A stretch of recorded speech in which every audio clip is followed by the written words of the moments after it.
श्री स्वामी समर्थ। मी प्रांजली। दरिद्रता दूर करण्यासाठी आपल्या घरामध्ये बरकत व्हावी, अन्नधान्यामध्ये आपण जे कष्ट करतोय, जी मेहनत करतोय त्याला भाग्याची साथ मिळावी, भगवान श्री हरी श्री विष्णू यांच्या कृपेने माता लक्ष्मी आपल्या घरामध्ये स्थिर राहावी, दोघांचाही वास आपल्या घरामध्ये असावा आणि आपल्या कष्टाचं चीज व्हावं, यासाठी या पौर्णिमेपासून, तसं तर वर्षातील जी कोणती पौर्णिमा येईल त्या पौर्णिमेपासून तुम्ही या सेवेला सुरुवात करू शकता। पण आता कार्तिक पौर्णिमा आहे, तर या कार्तिक पौर्णिमेचं किती महत्व आहे हे तुम्हाला सांगायला नको। मग या कार्तिक पौर्णिमेपासून तुम्ही संकल्पयुक्त संकल्प करून, संकल्प कसा करावा हा व्हिडिओ आपल्या चॅनलवर आहे, तो तुम्ही बघू शकता आणि त्या पद्धतीने संकल्प करून तुम्ही 1 वर्षापर्यंत म्हणजे 12 सत्यनारायण किंवा 9 सत्यनारायण, 7 सत्यनारायण, 5 सत्यनारायण,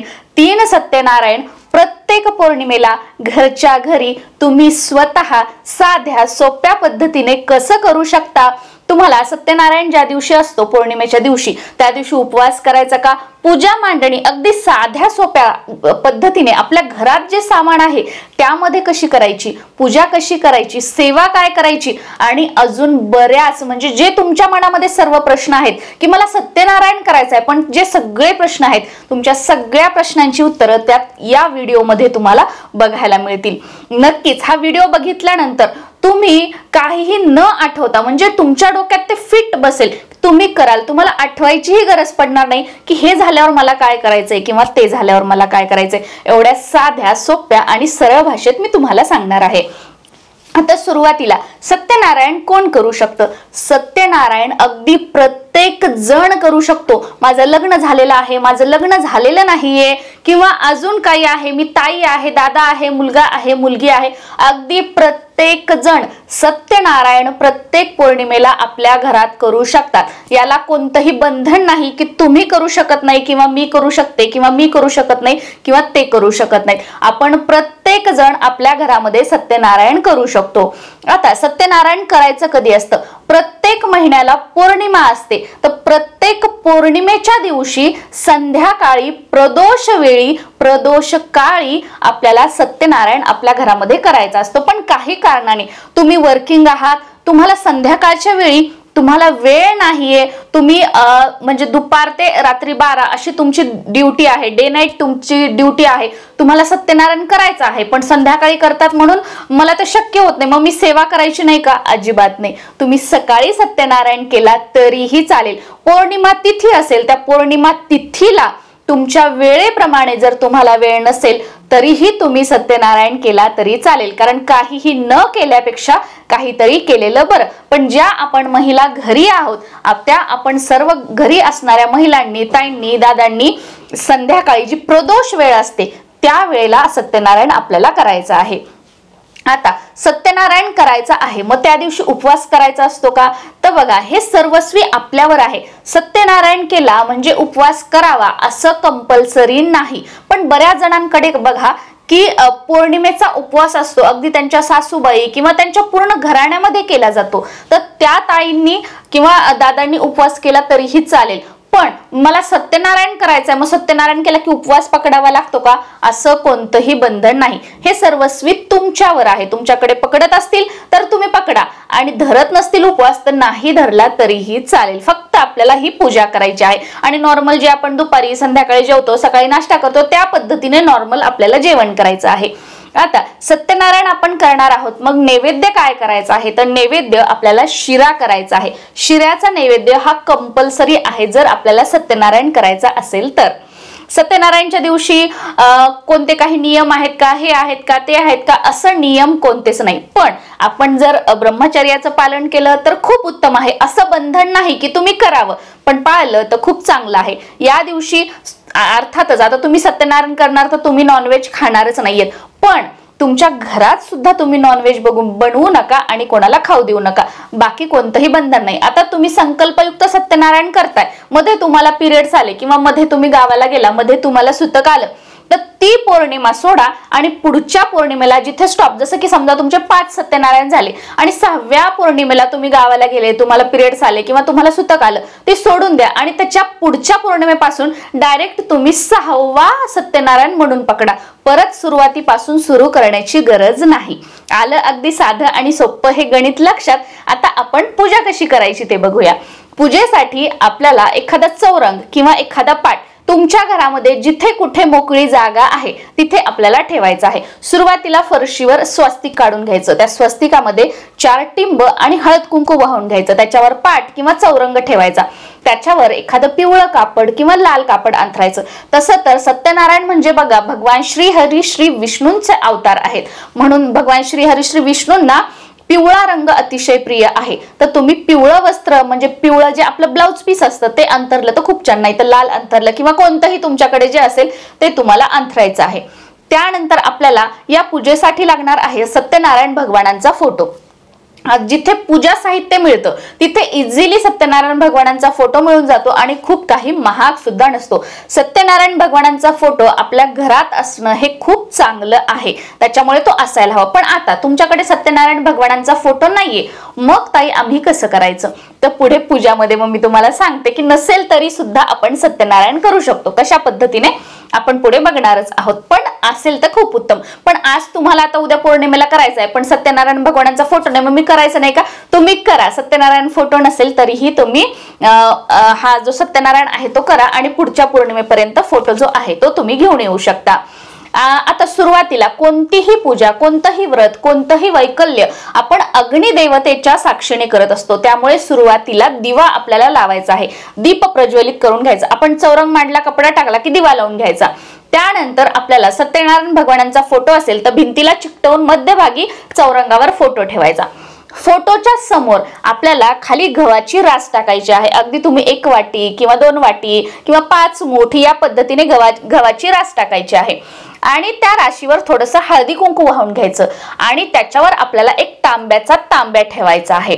त्या तांब्याच्या तांब्याला तिथे ठेवण्यापूर्वी आपल्याला कुंकुवामध्ये थोडंसं पाणी टाकायचं, ते मिक्स करायचं आणि 5 रेषा त्या तांब्याला ओढून घ्यायच्या आहेत खालून वरी. या पद्धतीने आपण कशासाठी हे सगळं करतोय की आपण आता शून्य आहोत, आपल्याला खालून वरती जायचंय, म्हणजे आपली प्रगती करायची आहे, आपल्याला समृद्धी हवी आहे, म्हणून आपण सत्यनारायण करतोय. म्हणून खालून वरती कधीही रेषा द्यायच्या. मी बऱ्याच वेळेला बघते की बरेच जण काय करतात की अशा रेषा ओढतात, तसं नाही ओढत. खालतून वरती रेष या पद्धतीने ओढायची आहे.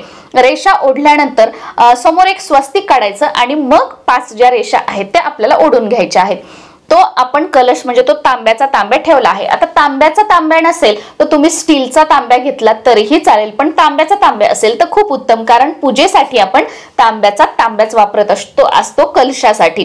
तर तो ठेवला. त्याच्यामध्ये पाणी टाकायचं, स्वच्छ पाणी टाकायचं. बाथरूम मध्ये गेले, वॉश बेसिन मध्ये गेले, तिथलं पाणी घेतलं, याच्यामध्ये नाही. स्वच्छ जे पाणी आहे जे आपण उष्ट केलेलं नाहीये. बऱ्याच वेळेला पूजेसाठी काय करतात की बरेच जण आपण काय करतो की हंडा भरून ठेवतो, माठ भरून ठेवतो रोजचं पाणी पिण्यासाठी आणि त्याच्यातलं आपण पाणी पितो आणि तेच पाणी पूजेसाठी घेतो. असं करायचं नाही. जे पाणी तुम्ही उष्ट केलेलं नाहीये, तुम्ही पिलेलं नाहीये, त्या भांड्यातलं किंवा तुमच्या किचन मधलं बेसिन असेल ते तुम्ही वापरत असाल पिण्यासाठी वगैरे, तर ते पाणी आपल्याला घ्यायचं आहे. त्याच्यामध्ये टाकायचं आणि त्या पाण्यामध्ये हळद, कुंकू, अक्षदा, 1 फूल, 1 रुपयाचं नाणं, 1 सुपारी आपल्याला टाकायची आहे.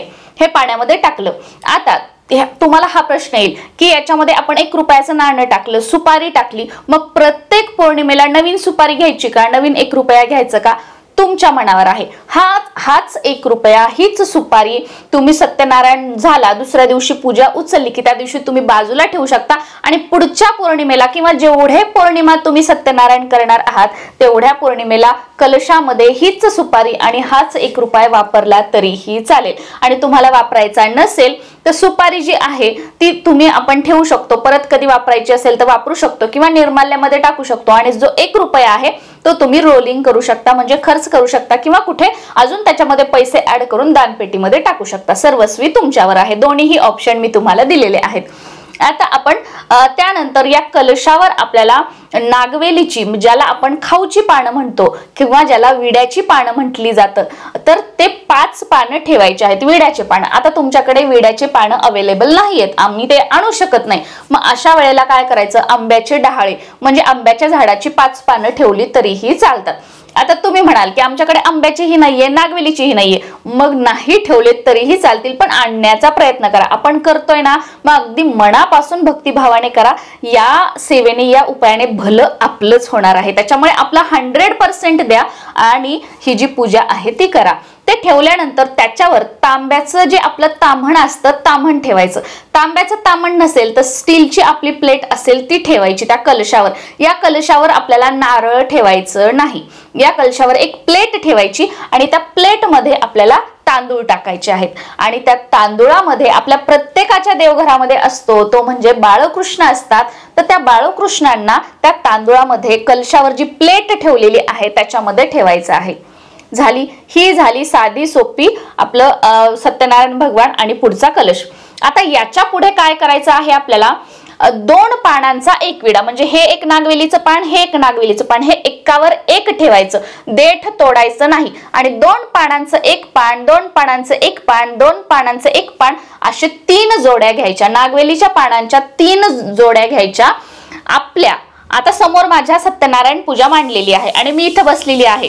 तर आपल्या उजव्या हाताला एक विडा ठेवायचा, पानाचा विडा. त्याचं देठ सत्यनारायण भगवानांकडे म्हणजे कलशाकडे करायचं आणि याच्यावर एक सुपारी ठेवायची. थोडेसे तांदूळ ठेवायचे आणि त्याच्यावर एक सुपारी ठेवायची. आपल्या उजव्या हाताकडची सुपारी म्हणजे गणपतीची सुपारी, पहिली सुपारी. नंतर त्याच्या मध्यभागी आपण एक विडा ठेवायचा, 2 पानांची एक जोडी असा विडा. त्याच्यावर नंतर थोड्याशा अक्षदा, त्याच्यावर एक सुपारी. हा मधला जो विडा आहे, मधली जी सुपारी आहे ती आहे आपल्या कुलदेवीची सुपारी. त्यानंतर इकडे लेफ्ट साइडला म्हणजे डाव्या साइडला एक पानाचा विडा, त्याच्यावर थोडेसे तांदूळ, त्याच्यावर एक सुपारी. ही आहे वरुण देवतेची सुपारी. ही झाली आपली पूजा मांडणी. सेम साधं सोपं सिंपल या पद्धतीने आपण पूजा मांडणी केली. आता पूजा कशी करायची, सर्वात अगोदर जी गणपतीची सुपारी आहे, दुसरं ताम्हण घ्यायचं किंवा दुसरी प्लेट घ्यायची. परत दुसऱ्या एका तांब्यामध्ये पाणी घ्यायचं, पळी घ्यायची, पंचपाळ घ्यायचं, आपलं फुलं असतील फुलं घ्यायचे, धूप घ्यायचं, दीप घ्यायचं. ते सगळं आपल्याला लावून ठेवायचं आहे. आणि त्यानंतर सुरुवातीला गणपतीची सुपारी तांबणात ठेवायची. ओम गण गणपतये नमः, ओम गण गणपतये नमः, ओम गण गणपतये नमः. कमीत कमी 5 वेळा म्हणायचं, 11 वेळा म्हणायचं. तुम्हाला हवं तेवढ्या वेळा तुम्ही म्हणू शकता, जास्तीत जास्त. आणि त्या सुपारीला स्नान घालायचं. त्यानंतर ती सुपारी स्वच्छ पुसायची आणि जिथे गणपतीचा विडा आहे त्याच्यावर ठेवायची. हळद कुंकू व्हायचं, लाल फूल व्हायचं आणि साखरेचा नैवेद्य दाखवायचा गणपती बाप्पांना. सेम त्यानंतर मधली जी सुपारी आहे ती ताम्हणामध्ये घ्यायची. ओम कुलदेवताय नमः, ओम कुलदेवताय नमः, ओम कुलदेवताय नमः हा मंत्र म्हणायचा. अभिषेक करायचा, स्वच्छ पुसून घ्यायची, जागेवर ठेवायची. हळद कुंकू, अक्षदा, लाल फूल व्हायचं, समोर साखरेचा नैवेद्य दाखवायचा. परत तिसरी सुपारी तांबणामध्ये घ्यायची. ओम वरुण देवताय नमः, ओम वरुण देवताय नमः, ओम वरुण देवताय नमः. स्वच्छ पुसायची, जागेवर ठेवायचं. अक्षता वगैरे सगळा, टिका वगैरे सगळा लावून घ्यायचा, फुल अर्पण करायचं, साखरेचा नैवेद्य दाखवायचा. त्यानंतर जी बाळकृष्णांची मूर्ती आहे ती तांबणामध्ये घ्यायची. ओम नमो भगवते वासुदेवाय, ओम नमो भगवते वासुदेवाय, ओम नमो भगवते वासुदेवाय म्हणून अभिषेक करायचा, स्वच्छ पुसायचं, परत जागेवर ठेवायचं. त्यांना टिका लावून घ्यायचा, तुळशीपत्र अर्पण करायचं. जे काही फुलं असतील, वस्त्रमाळ असेल, ज्याला बरेच जण गेजमाळ किंवा कापसाची माळ म्हणतात, ती वाहून घ्यायची. त्यानंतर आपला सत्यनारायण भगवानांचा फोटो आहे तो घ्यायचा, तो स्वच्छ पुसून घ्यायचा. त्यांना टिका लावायचा, हार लावायचा, असेल तर नसेल तर फुल अर्पण करायचं, तुळशीपत्र अर्पण करायचं आणि त्यांना फोटो जो आहे तो जागेवर ठेवायचा. या पद्धतीने आपली झाली साधी सोपी ही पूजा. ही झाली सत्यनारायण भगवानांची आपली भोळी भाबडी पूजा. आणि यानंतर मग आपल्याला सत्यनारायण व्रत कथा जे आपलं पुस्तक आहे सत्यनारायण कथेचं, हे तुमच्याकडे केंद्रातलं असलं तरी चालेल किंवा तुमच्याकडे बाहेर जिथे ग्रंथ भांडार आहे तिथे आपल्याला सत्यनारायणचं पुस्तक मिळतं, छोटासा ग्रंथ ज्याच्यामध्ये 5 अध्याय असतात. तर बाहेरचं असेल तरी चालेल, केंद्रातलं असेल तरी चालेल. ते 5 अध्याय वाचायचे. 5 अध्याय वाचून झाल्यानंतर शिळ्याचा जो नैवेद्य आहे तो आपल्याला दाखवायचा आहे। नैवेद्य दाखवल्यानंतर किंवा आपण अगोदर नैवेद्य दाखवायचा, नंतर कथा वाचायची आणि त्यानंतर आपल्याला सुरुवातीला गणपतीची आरती आणि त्यानंतर सत्यनारायण भगवानांची आरती जी की त्या ग्रंथामध्येच दिलेली आहे शेवटी ती आपल्याला करायची आहे। आणि त्यानंतर नमस्कार करून आपली जी काही मनोकामना आहे ती सत्यनारायण भगवानांना बोलून दाखवायची, प्रार्थना करायची आणि आपलं आसन सोडायचं आहे। या पद्धतीने आपल्याला प्रत्येक पौर्णिमेला घरच्या घरी सत्यनारायण करायचं आहे। आता तो जो प्रसाद आहे शिऱ्याचा दाखवलेला तो आपल्या घरातल्यांनीच खायचा आहे, तो बाहेरच्यांना द्यायचा नाहीये, कारण हा संकल्पयुक्त आपण सत्यनारायण करतोय। जो कॉमन आपण सत्यनारायण करतो तो वेगळा असतो, हा असतो त्याचा प्रसाद आपण सर्वांना देतो, पण हा संकल्पयुक्त आपल्या कुटुंबासाठी आपण करतोय, त्यामुळे आपण घरातल्यांनीच खायचं आहे। आणि त्या ज्या 3 सुपाऱ्या आहेत तर ती प्रत्येक सुपारी तुम्ही एक पेपर घेऊ शकता, जो आपला बघा पेपर असतो किंवा प्लेन ड्रॉइंगचा पेपर वगैरे असतो मुलांचे ड्रॉइंग पेपर, तर 3 घ्यायचे, छोटे छोटे असे चौकोनी तुकडे 3 करून घ्यायचे। एकावर लिहायचं गणपतीची सुपारी, दुसऱ्या पेपरवर लिहायचं कुलदेवतेची सुपारी आणि तिसऱ्या पेपरवर लिहायचं वरुण देवतेची सुपारी। किंवा एखादी 3 डब्या घ्यायच्या छोट्या छोट्या, त्याच्यावर स्टिकर लावून द्यायचं गणपतीची सुपारी, कुलदेवतेची सुपारी, वरुण देवतेची सुपारी, आणि जी ती सुपारी ज्या त्या डबीत किंवा जी ती सुपारी ज्या त्या कागदात ठेवायची, त्याची पुडी बांधायची, जिथे कुठे तुम्ही ठेवता सेफ मध्ये देवघराच्या आजूबाजूला तिथे ठेवायचं आणि प्रत्येक पौर्णिमेला तीच सुपारी आपल्याला वापरायची आहे, नवीन घ्यायची गरज नाही।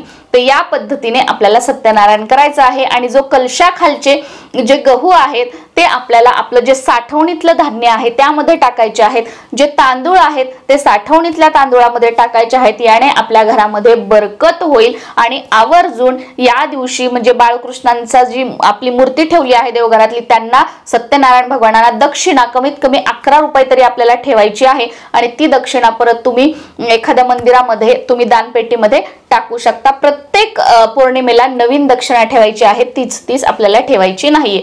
आता तुमच्याकडे सत्यनारायण भगवानांचा फोटो नसेल तर तुम्ही फक्त समोर मी सांगितलं त्या कलशावरती बाळकृष्णांची मूर्ती मांडून असं सत्यनारायण केलं तरी चालेल। फक्त मागे तुमचा फोटो नसणार आहे, समोर बाळकृष्णांची त्या तामणामध्ये मूर्ती आणि समोरची सेम पूजा, या पद्धतीने तुम्ही सत्यनारायण करू शकता।